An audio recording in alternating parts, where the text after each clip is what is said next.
myself Dr. Monalisa, anatomy educator on the Plus platform of Unacademy. So here I am there for explanation of osteology of the mandible. So this will be useful not only for the next aspirants, the prof students, but also will be useful for the INI-CT NEET PG aspirants and the FMGE students. They want to understand the important muscle related to the mandible, the attachment, the bony prominences and the nerves related to the mandible. So let's study the detail of osteology of mandible. So firstly I will start up with the explanation of important features of the mandible, the outer aspect, the inner aspect, the ramus of the mandible, the body of the mandible, which are the important foramina, what are the location of important features, and then I will explain the important attachments on the mandible. Now starting with the features of the strongest and the largest bone of the face, the mandible. So firstly I will start with describing the features. So mandible has got a body and it is having two ramuses. So starting with the body, features on the body of the mandible. So when you will see the mandible outer aspect, so this is the outer aspect, in the midline you can see this is the line which is called as the symphysis menti. This is the line where two sides mandible join here, symphysis menti. Just lower to symphysis menti, this is a triangular area. Can you appreciate this triangular area? Yes, this triangular area is called as mental protuberance. You can see two elevations on the either side of this triangular area, these and this. What is it? It is called as mental tubercle. Now my dear friends, also you can appreciate one foramina here. Can you see? I am putting my probe here. This is one foramina. The other is here. These are the mental foramen. Exact location is below the premolar tooth. Okay. This is the mental foramen. Now I also want you to appreciate here an oblique line. Okay, so this is the ramus of the mandible. This is the anterior border of the ramus of the mandible. From here an oblique ridge is passing above this mental foramen and going towards the mental protuberance here. This line is called as the oblique line, being continuing with the ramus anterior border and going towards the mental tubercles. So these are the features which is lying on the outer aspect. Okay, one more feature I just want to describe. Can you see? This is slightly depressed area, this area. This is incisor teeth, and just below the incisor teeth, this fossa is called as the incisor fossa. Okay, so on outer aspect we got incisor fossa, mental foramen, oblique ridge, the mental protuberance and the mental tubercle. Now moving on to the inner aspect. So I would like to show you the inner aspect of the mandible. Okay, so now I will compare with the both of these bones. So starting with the inner aspect.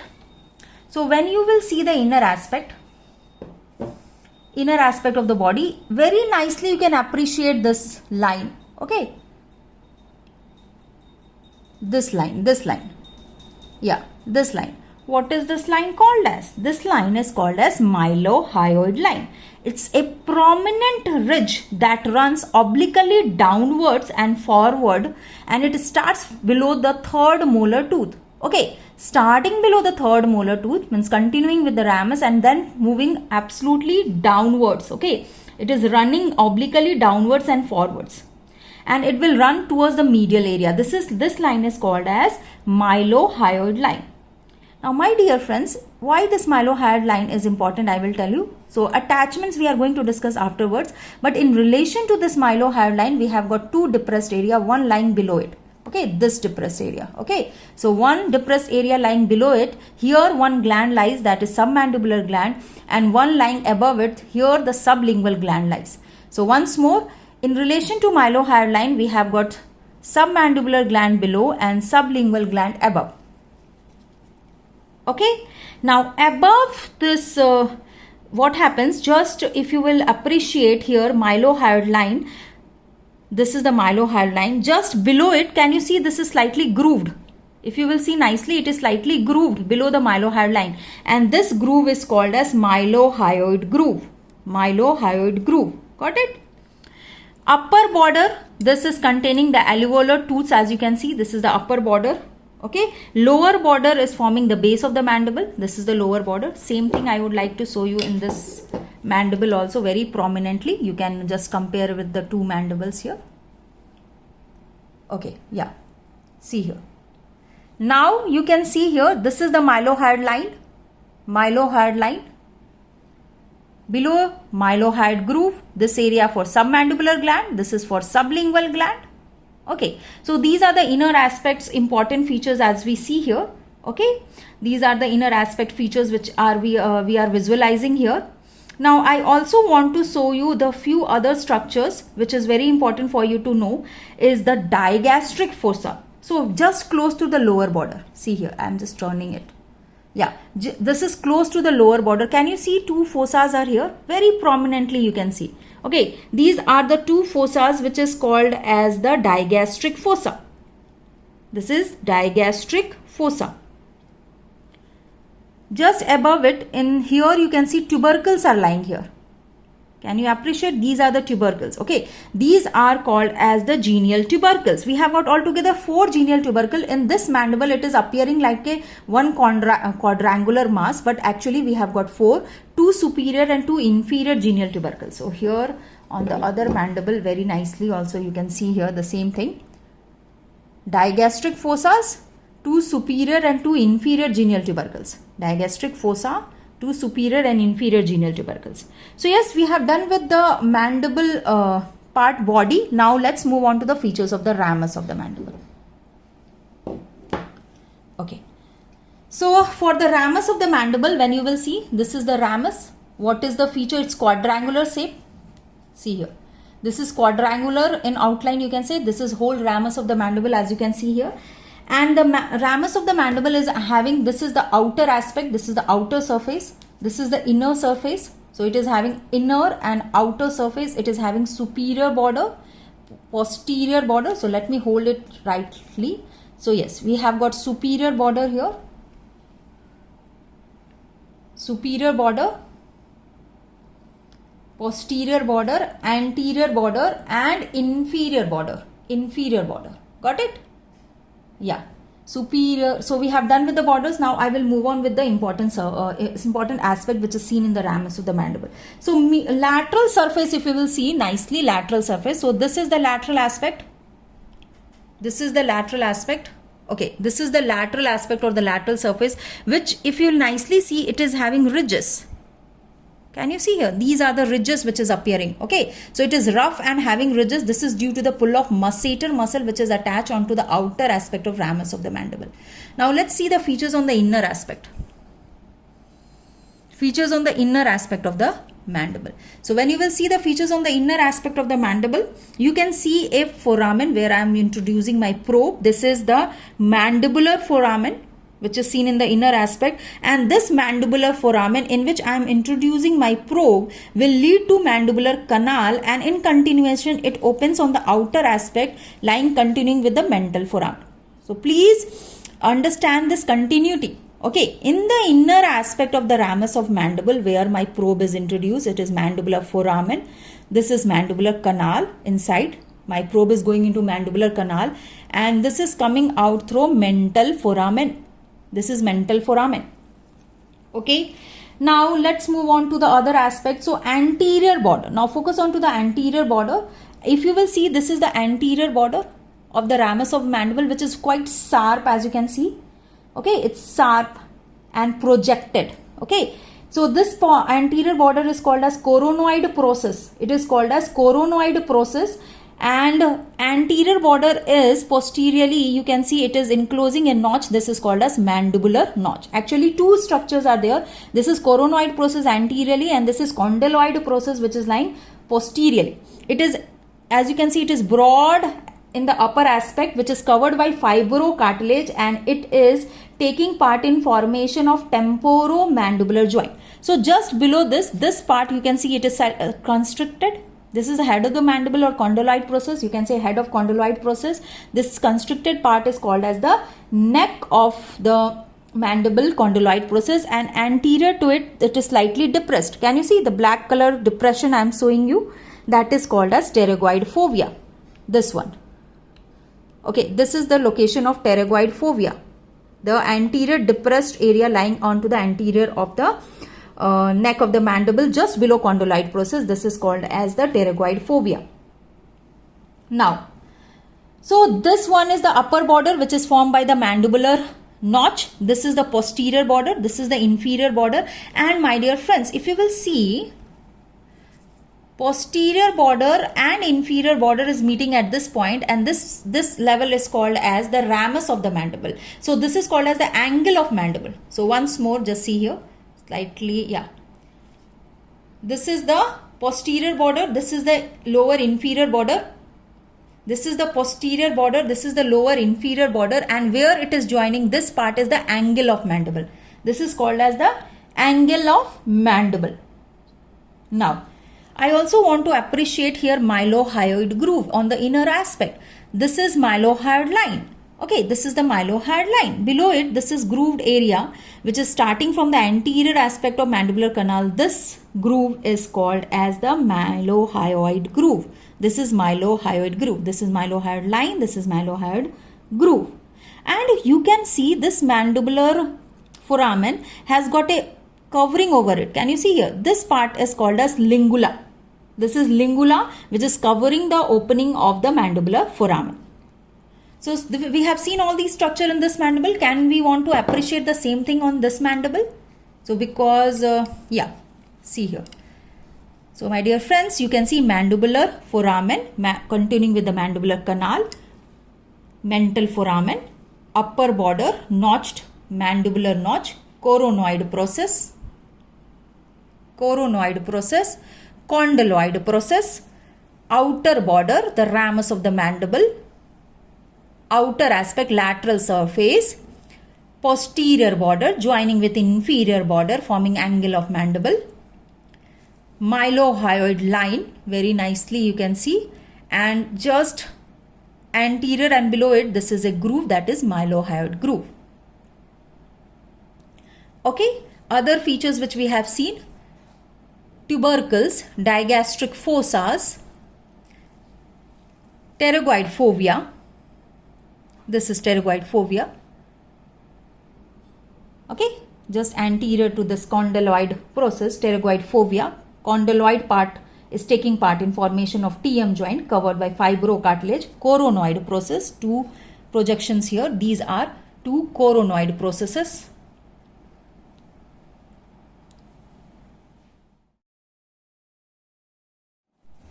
Now starting with the attachments on the mandible. So firstly, let's see the outer aspect. Here, if you remember, I have explained it. This is the oblique line on the lateral aspect of the body, and this oblique line is giving attachment to and giving origin to which muscle? Buccinator muscle. Buccinator muscle. Okay, so buccinator muscle is originating from the oblique line on the lateral aspect of the body of mandible. Now, just anterior to this oblique line, this is the oblique line. Okay, if we go more anteriorly in front, it is giving origin to just below this mental foramen. This is the oblique line. Buccinator muscle is originating, and on the anterior aspect of the oblique line, the two muscles of the facial expression, that is depressor labile inferioris and depressor angulae oris, arises from this oblique line exactly below this mental foramen. This is mental foramen, oblique line. Below the mental foramen, this is the area where the origin of depressor labile inferioris and depressor angulae oris muscle arises from here. Now, incisive fossa. What is this? This is incisive fossa, just lying below the incisor tip. This is the incisive fossa. Incisive fossa is giving origin to mentalis and the mental slip of orbicularis oris muscle. Okay. Now myelohyoid line. So we have already appreciated on the inner aspect. This is the myelohyoid line. See here. This is the myelohyoid line. Myelohyoid line is giving origin to myelohyoid muscle. Now, this is the myelohyoid line. Okay. And if we will see the superior extent of the myelohyoid line, you can say the superior constrictor muscle exactly is originating above the posterior end of myelohyoid line. See here. This is the myelohyoid line. If we extend it posteriorly, here is the area where the superior constrictor muscle is getting origin. The pterygomandibular raphe is also attaching on this point, and you can say superior constrictor muscle and that of the pterygomandibular raphe both are in continuation, and exactly location is below this third molar tooth. Myelohyoid line giving origin to superior constrictor muscle and also attachment to pterygomandibular raphe. Now, my dear friends, we have clearly seen the genial tubercles. These are the genial tubercles. Okay, in this mandible, it is in a quadrangular form. Exactly, we have got 4 genial tubercles. So let me show you the another one. See here. This is the upper 2 genial tubercles. Yeah. This is the upper 2 genial tubercle. This is the lower 2 genial tubercles. The muscle which is arising from the upper 2 genial tubercle is genioglossus muscle, the muscle of the tongue, intrinsic muscle of the tongue, the safety muscle of the tongue, genioglossus muscle, and below this the 2 tubercles is giving rise to geniohyoid muscle. My dear friends, these are digastric fossas, as you can see here. Prominently, this mandible has got a very beautiful digastric fossa. Can you see? Very beautiful digastric fossa. So this digastric fossa is giving origin to anterior belly of digastric muscle. Anterior belly of digastric muscle arises from this digastric fossa. Now, on the whole of the mandible lower border, if we are talking about the whole mandible lower border here, lower border, okay, exactly, this is the lower border. It is giving attachment to deep cervical fascia investing layer, platysma muscle, which is a muscle which is lying in the superficial fascia, is giving attachment to here onto the lower border, and the lateral aspect of the mandible, ramus of the mandible. Okay, see here. This is the lateral aspect of the ramus of the mandible, and lateral aspect of the ramus of mandible is having a very prominent ridges. Can you see why these ridges are here? Because here is the attachment of masseter muscle, and due to the pull of the masseter muscle, the ridges appear, and here the masseter muscle is attached. Okay, so also if we talk about the other important relations, and some ligaments are also attached. One is sphenomandibular ligament, which is attached to lingula. If you remember, I have explained to you the mandibular foramen is it is covered by a projection, bony projection. This is called as lingula, and the lingula is giving attachment to sphenomandibular ligament. Medial pterygoid muscle attachment. So let me show you medial pterygoid. Yeah, this is the inner aspect of the mandible. Okay, this is the inner aspect of the ramus of mandible. Here also, can you see slightly notched, and it's rough markings are there. This is due to the attachment of medial pterygoid muscle. Medial pterygoid muscle is inserted onto the medial aspect of ramus of mandible. Now coming to the attachment of temporalis muscle. Okay, all the muscles of mastications are attached onto the mandible. So temporalis muscle is attached onto the coronoid process. It is attached onto the apex and medial aspect, apex and medial aspect of the coronoid process. So you can say medial surface and apex is giving attachment to temporalis muscle. Now also you can see this is the pterygoid fovea. Okay, pterygoid fovea. So here the insertion of the lateral pterygoid muscles occurs. Actually, lateral pterygoid muscle is not only attached to pterygoid fovea, but it is also attached to the articular disc of TM joint and the fibrous capsule of TM joint. Now the lateral surface of the neck of mandible. So this is the neck of the mandible, and its lateral aspect here, it is giving attachment to lateral ligament of TM joint.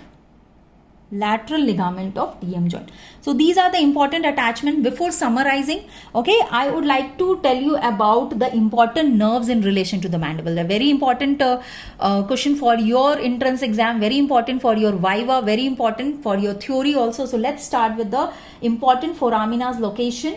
So mental foramen. Okay, mental foramen. So which nerve is passing through it? Mental nerves and vessels. Mental foramen transmits mental nerve and vessels. Inferior alveolar nerves and vessels, where my probe is introduced. So inferior alveolar nerves and vessels enter the mandibular canal through mandibular foramen and emerge out through mental foramen, becoming the mental nerves and vessels. Now lingual nerve. What about the lingual nerve? So lingual nerve is related to the medial surface of ramus or mandible in front of the myelohyoid groups. This is myelohyoid line. This is myelohyoid group. So above it here we have got the relation of lingual nerve. Lingual nerve, inferior alveolar nerves and vessels, mental nerves and vessels. Also we have got the relation of masseteric nerves and vessels. So masseteric nerves and vessels is passing through the notch. This notch is called as mandibular notch. Masseteric nerves and vessels. And auriculotemporal nerve is related to the medial side of neck of mandible. This is the medial side of neck of mandible. Here there is relation of auriculotemporal nerve.